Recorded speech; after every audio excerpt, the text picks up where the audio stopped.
நிறைய பேர் வீட்டில் என்ன பண்ணுறாங்கன்னா டிவியில் பாட்டு ஓடும், நம்ம தோசை சுட்டு அதை பண்ணுவோம், இப்போ எதையாவது பண்ணிக்கிட்டே அந்த மந்திரத்தை கேட்போம். அது தவறு கிடையாது, தாராளமாக கேட்கலாம். ஆனால் வாரத்தில் ஒரு நாளாவது இந்த மந்திரத்தை சஷ்டி கவசத்தை முருகன் முன்னாடி உட்கார்ந்து பாராயணம் பண்ணணும். எப்படி பாராயணம் பண்ணணும்? முருகனுடைய திருவடியை நினைத்து நினைத்து இதை பாராயணம் பண்ணணும். சஷ்டி கவசத்தினுடைய அமைப்பு முறை பார்த்தீங்கன்னா முருகனை முதல்ல ஆவாகனம் பண்ணுறது, அதாவது வர வைக்கிறது.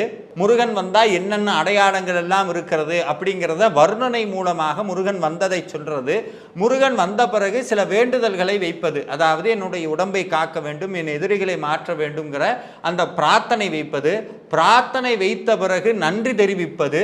நன்றி தெரிவித்த பிறகு என்னோடு எப்போதும் நீக்கமர இதே மாதிரி இருக்க வேண்டும்னு இன்னொரு வேண்டுதலை வைத்து சரணம் புகுவது. இதுதான் சஷ்டி கவசத்தினுடைய அங்கமாக இருக்கக்கூடியது.